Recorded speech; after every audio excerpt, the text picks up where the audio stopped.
बिल्कुल देखिए यहाँ नोएडा व्यूज़ की ओर से बहुत अच्छा सवाल आया क्योंकि प्रोत्साहन के साथ साथ जो सबसे ज़्यादा मुश्किल होता है वो थ्रेट है। बिल्डर बेसमेंट बनाने के लिए पानी की बर्बादी कर रहे हैं क्योंकि अगर भारत सरकार या राज्य सरकार या कोई भी संस्था अगर हमें कोई सम्मान देती है।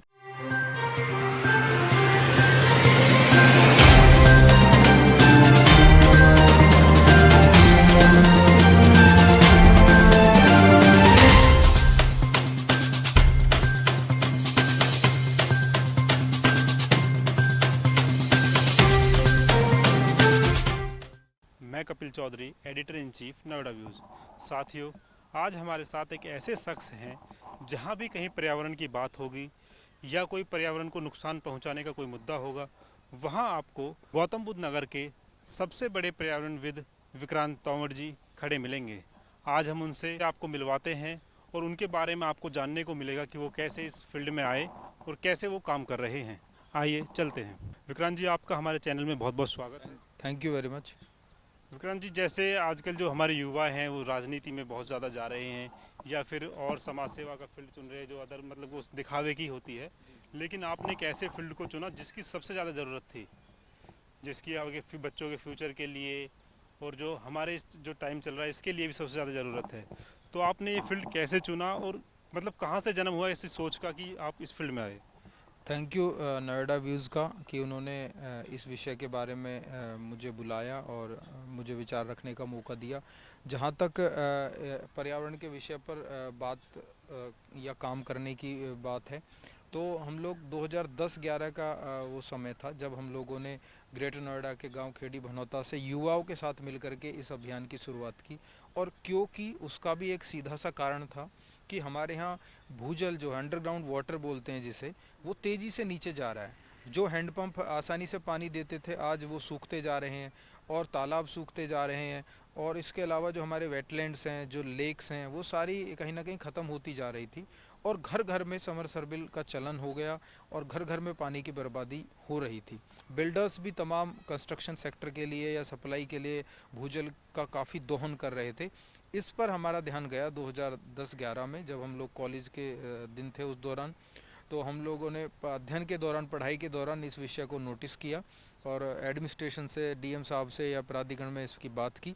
लेकिन वहाँ से हमें कोई ठोस रिजल्ट नहीं मिला। इस वजह से हमें इस मुद्दे के ऊपर केवल पानी नहीं, फिर पूरा पर्यावरण का विषय जो है, हमने इसकी गंभीरता को समझा और ये देखा कि जो इसके लिए विभाग बने हुए लापरवाही कर रहे हैं। इसलिए हमको बतौर युवा, बतौर स्थानीय नागरिक इसके लिए आगे आना चाहिए और वहाँ से ये पूरी मुहिम आगे बढ़ी।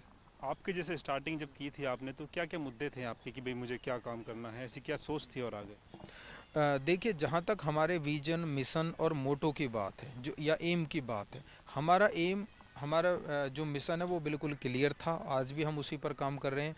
हम लोग पर्यावरण न्याय के लिए काम कर रहे हैं कि सबको साफ वातावरण, साफ खाना, साफ पानी उपलब्ध हो सके। क्योंकि जब से केमिकल का चलन बढ़ा है, जब से आधुनिकीकरण हुआ है, इंडस्ट्रियलाइजेशन हुआ है और तमाम विकसित चीज़ें हो रही हैं, तो उसके कुछ साइड इफ़ेक्ट्स भी हैं। वो सारी चीज़ें, विकास का ये मॉडल ये बहुत अच्छा है, लेकिन इसके साथ कुछ, हर किसी मुद्दे के साथ कुछ ना कुछ कमियां भी सामने आ जाती है।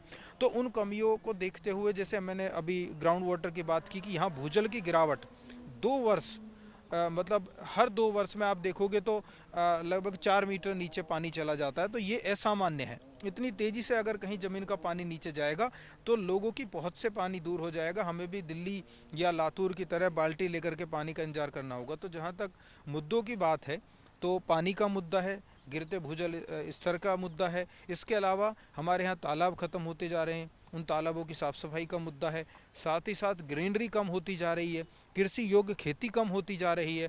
और वायु प्रदूषण जो दुनिया का सबसे ज्वलंत मुद्दा बना हुआ है, क्योंकि आज भारत के अंदर जो दुनिया के 20 सबसे प्रदूषित शहर है, उनमें 13 के करीब भारत से आते हैं, जिनमें दिल्ली, एनसीआर, गुड़गांव, ये आपका लखनऊ हो गया, बनारस हो गया। तो इन इन शहरों में हवा सांस लेने लायक नहीं रही। तो ये सब मुद्दे हैं जो स्थानीय लेवल पर भी यही मुद्दे हैं, पानी का, हवा का और साफ खाने का।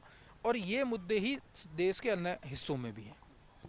आपने जैसे दिल्ली एनसीआर में किन मुद्दों के लिए लड़ाई लड़ी कि जहाँ पे गलत हो रहा था उसको सही कराया? ऐसे क्या क्या पॉइंट्स रहे हैं जिनको आपने सही कराया?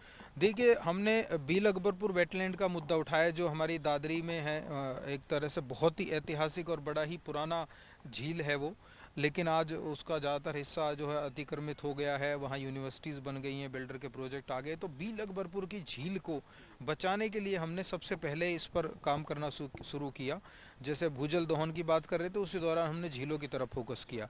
तो उसके लिए हम एनजीटी तक गए।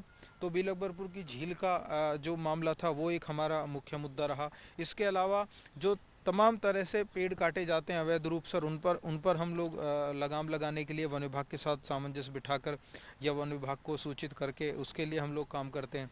और सबसे जो लैंडमार्क हमारा काम रहा था वो ये था कि 2010-11 में हमने एनजीटी में ये बात रखी कि यहाँ का भूजल स्तर तेज़ी से नीचे जा रहा है, बिल्डर बेसमेंट बनाने के लिए पानी की बर्बादी कर रहे हैं। तो एनजीटी ने उस पर रोक लगाई 11 जनवरी 2013 को कि कोई भी बिल्डर भूजल का या ग्राउंड वाटर का उपयोग नहीं करेगा कंस्ट्रक्शन में। अगर कंस्ट्रक्शन करना है, क्योंकि विकास भी जरूरी है, तो एसटीपी का ट्रीटेड वाटर लेंगे। तो पानी का मुद्दा, हवा का मुद्दा और ये पेड़ों से जुड़ा हुआ मुद्दा और जन जागरूकता और तालाबों के संरक्षण से जुड़ा हुआ मुद्दा, इन सब मुद्दों पर हम लोग अभी काम कर रहे हैं। जैसे आपकी 10 से 12 साल आपको इसमें फील्ड में काम करते हो गए, तो उसमें कुछ कठिनाइयाँ भी आपको आई होंगी। भाई हर काम आसानी से तो होता नहीं। जैसे आप बिल्डर के खिलाफ कुछ कार्रवाई करवा रहे हो क्योंकि उसको एसटीपी निकाल रहा है, तो वो बिल्डर भी कोई छोटी चीज़ तो होती नहीं, तो उन लोगों से लड़ना, उसमें भी कुछ कठिनाइयाँ आती होंगी। इस तरह की क्या क्या कठिनाइयाँ आप? बिल्कुल। देखिए, यहाँ नोएडा व्यूज़ की ओर से बहुत अच्छा सवाल आया, क्योंकि सब लोग इस बात पर तो बात करते हैं कि भाई कैसे काम कर रहे हैं, क्या काम हुआ, रिजल्ट आया नहीं आया, लेकिन इन मुद्दों पर बहुत कम लोगों का ध्यान जाता है कि इस तरह के काम को करने के लिए एक तो हम अपना समय दे रहे हैं, और वो भी ऐसा क्रूशल टाइम है, ऐसा महत्वपूर्ण समय है जीवन का, क्योंकि युवा अवस्था में और बहुत सारी चुनौतियाँ होती हैं, कैरियर की चुनौती, आर्थिक सबलता और एक तरह से सस्टेनेबिलिटी का इशू और तमाम चीज़ें होती है। ऐसे में हम सामाजिक काम के लिए आगे आ रहे हैं और सामाजिक काम कर रहे हैं, तो हमें एक तरह से प्रोत्साहन ज़्यादा मिलना चाहिए। लेकिन प्रोत्साहन के साथ साथ जो सबसे ज़्यादा मुश्किल होता है वो थ्रेट है। इसमें काफ़ी थ्रेट आता है, क्योंकि हम लोग कानूनी रूप से काम करते हैं, टेक्निकल तरीके से काम करते हैं। तो जब आप कानूनी और टेक्निकल और नीतिगत काम करते हैं तो उसकी सीधी चोट वहाँ लगती है जहाँ गलत हो रहा है, क्योंकि इसमें अधिकारी भी संलिप्त होते हैं। कई बार सारे अधिकारी एक जैसे नहीं होते, सारे बिल्डर एक जैसे नहीं है, अच्छे भी हैं बुरे भी हैं। लेकिन जब गलत लोगों के को दिक्कत आती है, क्योंकि उन्हें सुधार करना होता है, क्योंकि पर्यावरण के लिए उन्हें एक अलग से बजट तैयार करना पड़ता है जो जनहित में खर्च होना है, पर्यावरण हित में खर्च होना है। तो इन सब मामलों में जब एनजीटी के ऑर्डर आते हैं तो हमें काफ़ी थ्रेट आते रहे हैं। बिल्डर्स की ओर से भी कई बार जो है हर तरह के थ्रेट रहे हैं, लालच भी दिए गए हैं। और बिल्डर्स के अलावा और तमाम तरह की चुनौतियां इस फील्ड में हैं, लेकिन फिर भी हमें इसमें समर्थन ज़्यादा मिलता है, जोखिम हम फिर भी कम मानकर चलेंगे। इससे डिमोटिवेशन होने की ज़रूरत नहीं है, क्योंकि मैं नहीं चाहता कि कोई और युवा जो इसे सुनेगा इंटरव्यू को वो डिमोटिवेट हो कि भाई हम कैसे थ्रेट का सामना कर पाएंगे। नहीं, अगर आपकी निष्ठा है और आप एक तरह से सही मुद्दे के लिए लड़ रहे हैं तो आपका कोई बाल बाका नहीं कर सकता। आज तक इसमें आप देखोगे जितने भी लोगों ने समाज के लिए काम किया या जनहित में काम किया, अगर उनकी नीति ठीक है, उनकी नीयत ठीक है, तो उन्हें कोई कभी प्रॉब्लम नहीं है। धन्यवाद। जैसे आपको एक लंबा सफ़र हो गया करते हुए, बहुत लंबा एक्सपीरियंस है, तो ज़िले के अधिकारी भी हैं या एक मंडल लेवल के अधिकारी भी वो आपसे सलाह लेते हैं, तो उन सलाहों पे वो क्रियान्वित करते हैं या बस ऐसे ही लेके छोड़ देते हैं? कुछ चलता है, अधिकारी सपोर्ट करते हैं इसमें? देखिए, जहाँ तक प्रशासनिक इस स्तर की बात है, तो प्रशासनिक स्तर पर बहुत सारी चुनौतियाँ होती हैं, तमाम सारे विषयों पर काम करना होता है प्रशासन को। तो पर्यावरण के विषय की ओर हम उनका ध्यान आकर्षण करते रहते हैं, शासन से या केंद्र सरकार से, राज्य सरकार से भी उनके पास लगातार इनपुट आते रहते हैं और तमाम कानून बने हुए हैं, तो उन्हें काम करना होता है। ऐसे में हम पर्यावरणविद जो कि स्थानीय स्तर पर काम कर रहे हैं, कुछ राष्ट्रीय स्तर पर काम कर रहे हैं, तो इनका इनपुट लेना ज़रूरी हो जाता है, क्योंकि जो लोकल एडमिनिस्ट्रेशन है या कमिश्नरी हमारी मेरठ में है, तो अगर उन्हें कोई क्रियान्वयन करना है, ग्राउंड लेवल काम करना है, पर्यावरण के लिहाज से कोई जागरूकता अभियान चलाना है, तो हमारे जैसे पर्यावरण कार्यकर्ताओं को जो लंबे समय से बिना किसी लालच के काम करते आ रहे हैं, तो बिल्कुल सुझाव लिया जाता है। इसी वजह से मुझे जिला पर्यावरण समिति का जो एक तरह से मेंबर बनाया गया है, तो बिल्कुल उस पर काम हो रहा है। लेकिन फिर भी मैं यही कहना चाहूँगा, अगर प्रशासनिक स्तर पर और गंभीरता से अगर काम हो तो हम जैसे पर्यावरणविद को इसके लिए बहुत ज़्यादा मेहनत करने की ज़रूरत नहीं पड़ेगी। ये प्रशासन का काम है कि क्रियान्वयन करे, इम्प्लीमेंटेशन प्रॉपर करें। तमाम पर्यावरण नीति बनी हुई है लेकिन वो कागजों तक सीमित है, तो हमें इतना सपोर्ट नहीं मिल पाता प्रशासन से जितना मिलना चाहिए इस जनहित के काम के लिए। जैसे आपको अभी हाल ही में एक वाटर हीरो अवार्ड मिला था, तो इन अवार्ड से कुछ प्रोत्साहन मिलता है, कुछ खुशी मिलती है कि भी और ज़्यादा आगे काम करना चाहिए? बिल्कुल, देखिए ये बात बिल्कुल सही है। अगर आप अच्छा काम कर रहे हैं, अगर आपको प्रोत्साहन मिलता है तो आपको खुशी होती है, पूरी टीम के अंदर एक मोटिवेशन आता है। जहाँ तक मेरा विषय है, देखिए मैं तो बिना मोटिवेशन के भी काम कर सकता हूँ कुछ हद तक, क्योंकि कई युवाओं को क्या है कि बहुत ही उथलापन रहता है, बहुत जल्दी रिजल्ट चाहिए होता है, बहुत जल्दी लाइमलाइट में आना होता है। लेकिन मेरे साथ ऐसा नहीं था। मैं तो ये मान के चला था, जब 2010-11 में इस पर काम कर रहे थे, लाइमलाइट क्या होता है ये नहीं पता था। इसमें भी सस्टेनेबिलिटी जैसी चीज़ हो सकती है, इसमें भी काम करते हुए लोग हमें थोड़ा सा जानने पहचानने लगेंगे, ऐसा भी कोई अंदाज़ा नहीं था। लेकिन फिर भी हर एक एक मानवीय आधार पर, एक तरह से एक मानव होने के नाते मेरी भी या हर एक जागरूक व्यक्ति की इच्छा रहेगी कि उसे प्रोत्साहन मिले, इस तरह के अवार्ड दिए जाएं। क्योंकि अगर भारत सरकार या राज्य सरकार या कोई भी संस्था अगर हमें कोई सम्मान देती है, उस सम्मान का हम बहुत एक तरह से स्वागत करते हैं। और ये हमारी पूरी टीम को, केवल मुझे ही नहीं, प्रोत्साहन देता है और इससे हमें एक प्रेरणा मिलती है कि हम आगे भी इसी तरह का काम जारी रखें। आप एक युवाओं को क्या मैसेज देना चाहेंगे? जैसे हमने कोरोना में देखा कि भाई ऑक्सीजन की बड़ी दिक्कत हुई, लोगों को क्या मैसेज देना चाहेंगे कि पेड़ के बारे में या पर्यावरण को कैसे बचाएं, या वो आपसे कैसे जुड़े कि भाई वो कुछ सीख सके कि हम पर्यावरण को कैसे और ज़्यादा बचा सकते हैं और डेवलप कर सकते हैं इसमें? जी, बहुत महत्वपूर्ण सवाल है ये, क्योंकि देखिए मैं या हमारी टीम या और तमाम ऐसे सैकड़ों हजारों कार्यकर्ता हैं जो पर्यावरण या सामाजिक मुद्दों पर काम कर रहे हैं। केवल उन कार्यकर्ताओं के आधार पर ही हम इस समाज को बेहतर नहीं बना सकते। आज भी आज़ादी के 7 दशक बाद भी हमारे यहाँ बहुत सारी चुनौती हैं, जिनमें से पर्यावरण एक चुनौती है। ऐसी चुनौती को, जो कि एक संघर्ष का विषय है जिसमें हमें मेहनत करनी होगी, तो फिर बात आ जाती है युवाओं पर। क्योंकि कोई भी क्रांति हुई है, कोई भी सुधार हुआ है, चाहे वो आज़ादी का आंदोलन हो, युवाओं का अहम रोल रहता है। ऐसे में मैं एक युवा होने के नाते बाकी के युवाओं से मैं अपील करना चाहूँगा कि वो सामाजिक मुद्दों के ऊपर अपनी राय रखें, अध्ययन करें और प्रैक्टिकली ग्राउंड पर आकर के काम करें।